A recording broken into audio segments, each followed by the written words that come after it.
Have you ever wondered why you feel attracted to some people and repelled by others? Why do you feel angry or annoyed towards someone for no apparent reason? And have you ever had the feeling that some encounters are predestined, while others seem random and insignificant? If the answer is yes, then this Zen story is for you, and the Buddhist wisdom it is imbued with will help you understand many things. In fact, through the words of the wise monk Bekin, you will discover how hasty judgment on others is a subtle poison that poisons our soul and distances us from happiness. You will learn to look beyond appearances, understand the deep motivations of others, and cultivate compassion, acceptance, and forgiveness. But there's more. If you stay until the end, you will discover the shocking truth about those who judge others too quickly.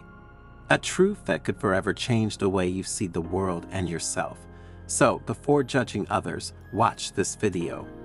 And prepare to embark on an exciting and transformative journey, a journey that will lead you towards awareness and inner peace. But before continuing, subscribe to the channel and activate notifications to be informed when we publish new content for your spiritual growth.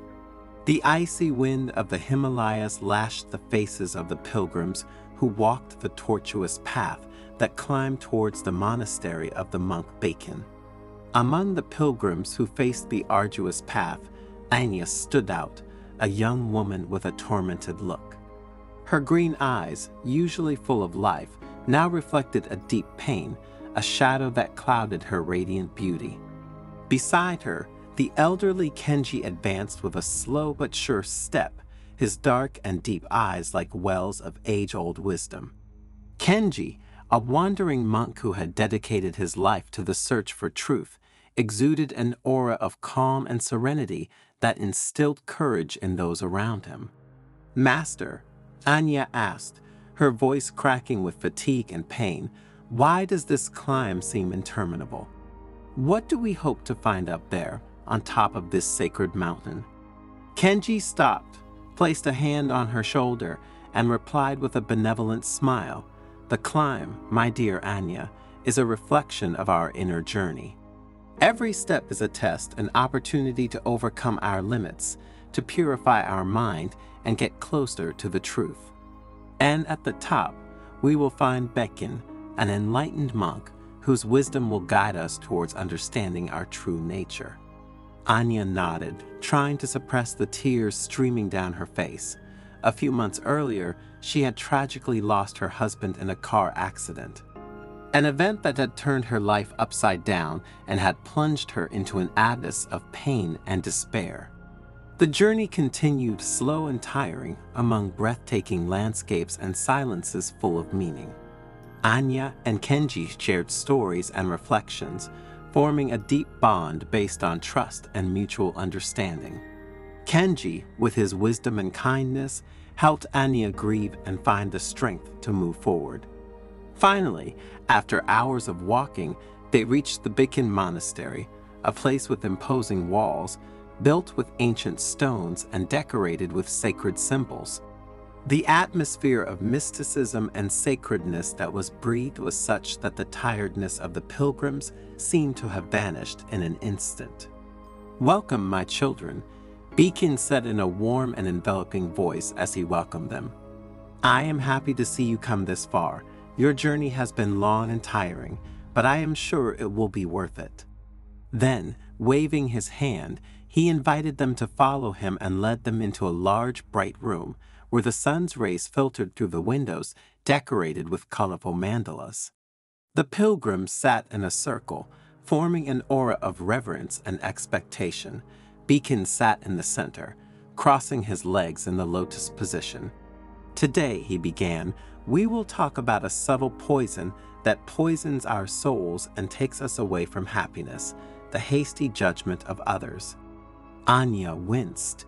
It was precisely the judgment of others that had made her feel so alone and misunderstood after her husband's death. Bekin's words seemed addressed directly to her, as if the monk had read her heart and understood her deepest pain. "When we judge others," he continued, "we are actually judging ourselves. We project our fears, our insecurities, and our unfulfilled desires onto others, trying to find a scapegoat for our ills. But in doing so, we distance ourselves from the truth and compassion we need to live peacefully and peacefully. The elder Kenji nodded, recalling an episode from his youth in which he had harshly judged a friend, only to later discover that his actions had been dictated by desperate circumstances. That lesson had taught him the importance of looking beyond appearances and trying to understand the deep motivations of others. Hasty judgment, Bekin continued, blinds us to the beauty and complexity of other human beings. It prevents us from seeing their potential for growth and change and deprives us of the opportunity to establish authentic relationships based on trust and empathy. The monk paused, scanning the faces of those present. There are at least 5 reasons why we should avoid judging others too quickly, he said in a calm and authoritative voice. First, we don't know the complete story of the people in front of us and who we meet on our path. Each of us carries a burden of experiences, traumas, and challenges that has shaped our character and choices. Judging someone without knowing their story is like reading a single page of a book and pretending to know the entire plot. Second, judgment creates separation and conflict. When we judge others, we create an invisible barrier that separates us from them. In doing so, we fail to empathize and truly understand them. And this fuels conflict and suffering, both for us and for others. While the pilgrims listened with extreme attention to the words of their mentor, Bekin introduced the third reason why we should never hastily judge others. Remember that judgment is a boomerang, he said in a solemn voice. What we give, we receive. If we judge others harshly, we will attract equally harsh judgments to ourselves. If instead we practice compassion and acceptance, we will create a positive energy that will come back to us multiplied. Another thing you need to learn is that judgment keeps us from learning and growing. Every person we meet has something to teach us, a valuable lesson that can enrich our lives. But if we close ourselves in judgment, forming a premature opinion on the person in front of us, we lose the opportunity to learn and evolve. Another thing you must always consider, continued the monk, is that judgment is an illusion. The reality is that there is no absolute truth, but only different perspectives and interpretations. And what we see in others is often a reflection of ourselves, our projections, and our prejudices. Anya listened with her heart pounding, feeling Bekin's words penetrate the depths of her soul. She realized how her pain had made her cynical and distrustful of others, and how this attitude had isolated her even more.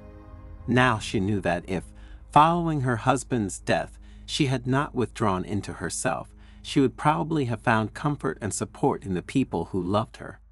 But there is an even more shocking truth, Bekin said, looking up and staring intently at the pilgrims, a truth few dare face. A tense silence descended on the room. Everyone held their breath, waiting for the monk's words.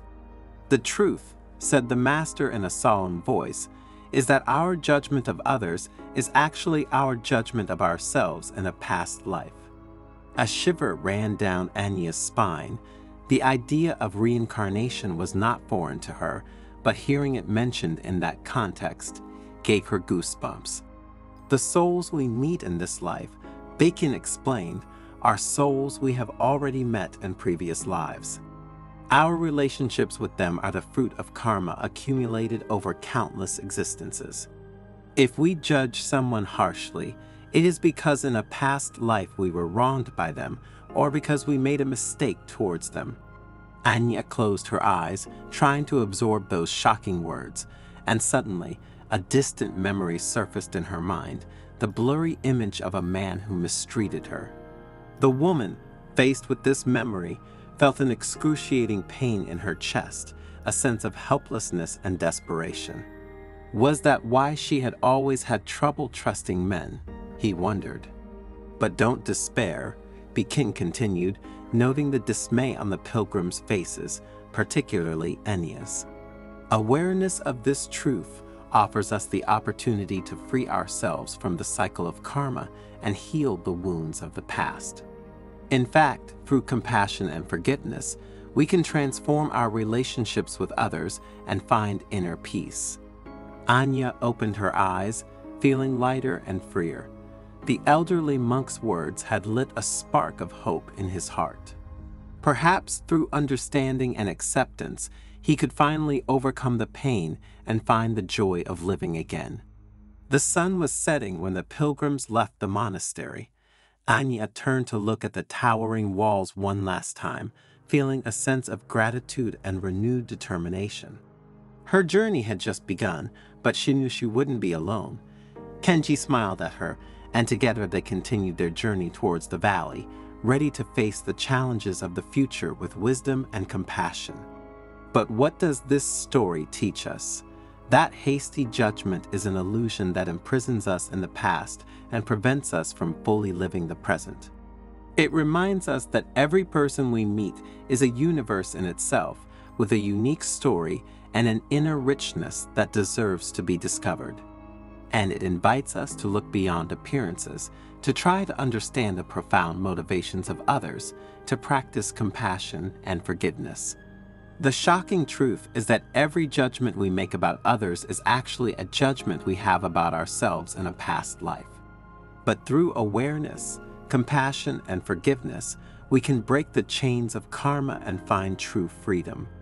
We can transform our relationships with others and create a more harmonious and compassionate world where love and understanding triumph over hatred and prejudice. As Anya and Kenji descended the mountain, the sun colored the sky in shades of gold and orange. Anya felt like she was reborn, ready to face life with a new awareness and new strength. Now she knew that the path would still be long and tortuous, but she was ready to face it with courage and determination, guided by Bekin's wisdom and the light of compassion.